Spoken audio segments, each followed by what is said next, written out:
Hi, everyone. This is Dave Alison, president of Prosperity Capital Advisors. And I wanted to shoot this video because we have a big new tax policy that was just passed by both the House and the Senate. As we speak, it's on its way over to President Biden's desk to sign into law. By the time you watch this video, I would imagine it'll probably already be in law. And this is actually to build upon a big tax law that was passed in 2019. It's called the SECURE Act, and SECURE stands for the Setting Every Community Up for Retirement Act.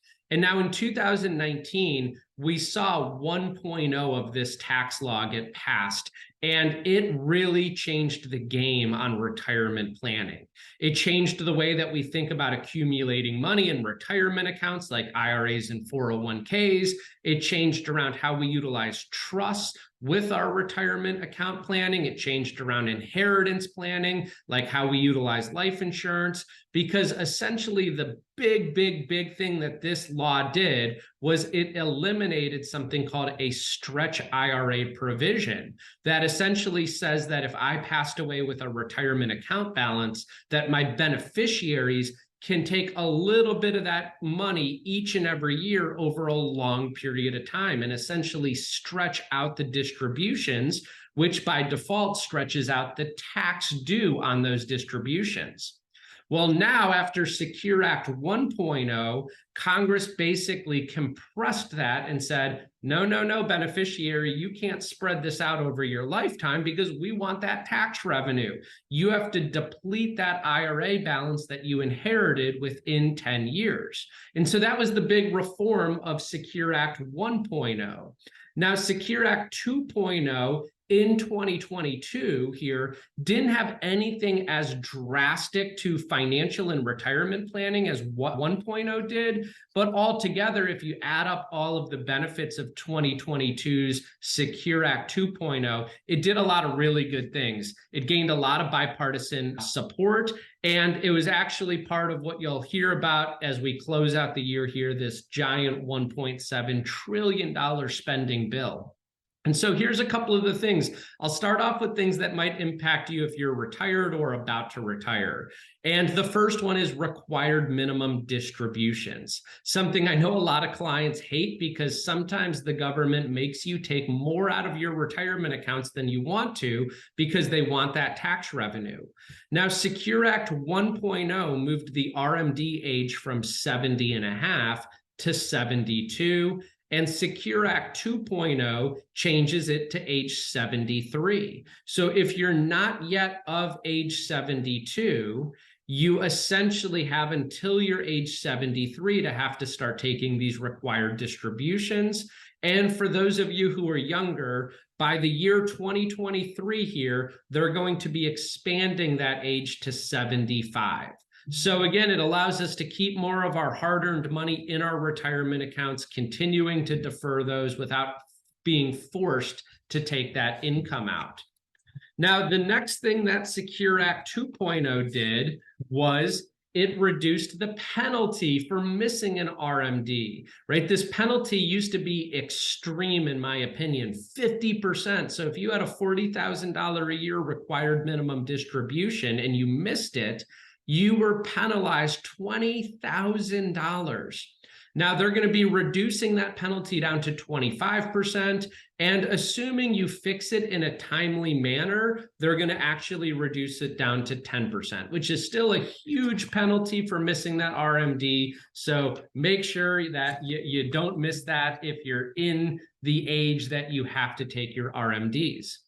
One of my highlights from this new law is the Roth 401k matching. So if you're participating in a 401k plan and your employer is matching or putting money in there for you, traditionally that money had to be put into your pre-tax account so that as that money grows and then one day when you take it out, it's fully taxed at whatever ordinary income rates are at the time.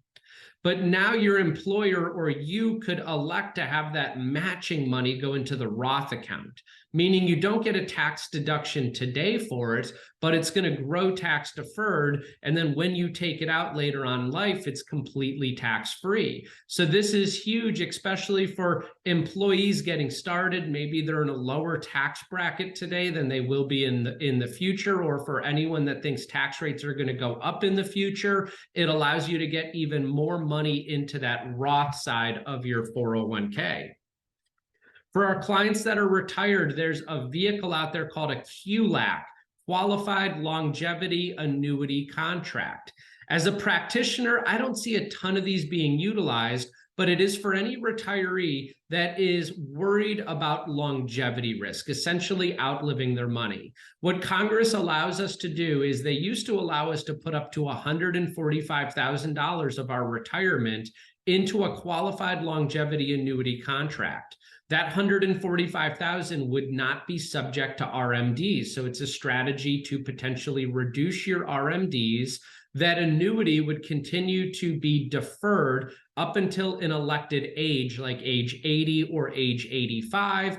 And assuming you lived that long, it would turn out into a lifetime guaranteed income payment. So again, the restrictions used to be $145,000 or 25% of your retirement balance. That's now going up to $200,000. So if you're worried about outliving your retirement savings and you want some kind of back end or tail risk peace of mind, you can go and set aside up to $200,000 in a QLAC, and that could also reduce your required distributions that you take. Something, again, I'm another big fan of is the catch-up contributions. Now, this is not going to start until 2025, but Congress is giving us an additional catch-up contribution.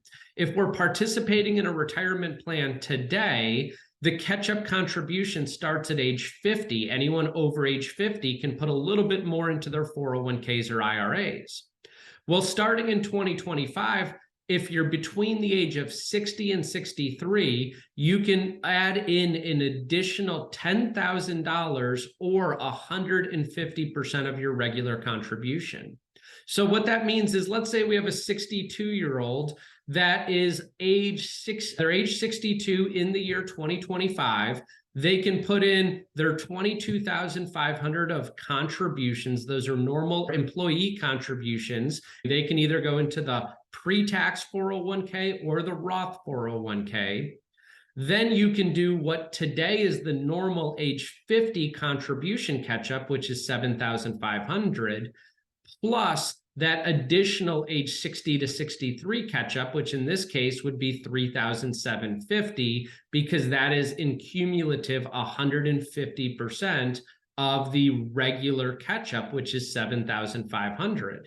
So that basically allows somebody age 60 to 63 to get about $33,750 into their retirement plan. And I would imagine these numbers will be indexed for inflation by the time we actually arrive at year 2025. The next one, something that I am a big fan of, is the 529 plan rollover. So one objection to putting money in the 529 is, well, what if my kids end up getting a full ride to college, or they don't need all the money in that 529? Traditionally, if they took it out, they could face taxes and penalties. But starting in year 2024, you can do a lifetime rollover of $35,000 per beneficiary. So if I have a 529 plan for my daughter and she's been the beneficiary on that plan for at least 15 years, and she goes to college, and once she graduates, there's still, let's say, $20,000 left in that 529 plan, I can start doing rollovers of that 529 into a Roth IRA for her to give her a jump start on college or the retirement planning, or to be able to use that money during her lifetime if she needs to. But the one caveat to this that makes it tricky is you must follow normal Roth IRA contribution limits. So again, in that case where I had $25,000 in the 529, I can't do all of that in one single year. I have to do it each and every year up to the contribution limits. Today, those are about $6,500. The next is for any of our clients that are self-employed. We now have 2 new retirement accounts available for you if you're interested in building a pile of tax-free money. We have the SEP account and the simple IRAs. These are great retirement accounts for small business owners or sole practitioners because they are very easy to administer and they have low costs associated with them. So for many of our clients, we've always used SEPs or simples, but they'd always been pre-tax SEP or simple IRAs. Now, Congress is allowing us to have a Roth option to build tax-free money. And last but not least, with the Secure Act 2.0, for any of our clients that are charitably inclined, we could now do a $50,000 charitable rollover. The client, you have to be over age 70 and a half to be able to access this benefit. And that $50,000 has to go into either a charitable gift annuity or a charitable remainder trust. So definitely some advanced planning techniques that need to happen to execute this one. But again, that rollover could essentially lower your RMDs and provide a benefit to charity with the money. And of course, it's not taxable going from the IRA to your charity. So those are the big things I think everybody needs to know. I'm sure as we continue to unpack this new tax law, we'll learn more and more strategies and opportunities to be able to take advantage of. But if you have any questions at all, I highly recommend just reach out to your Prosperity Capital advisor, and they will certainly be knowledgeable and up to speed on how this new tax law impacts you and your family. I hope everyone has a wonderful new year and a prosperous 2023.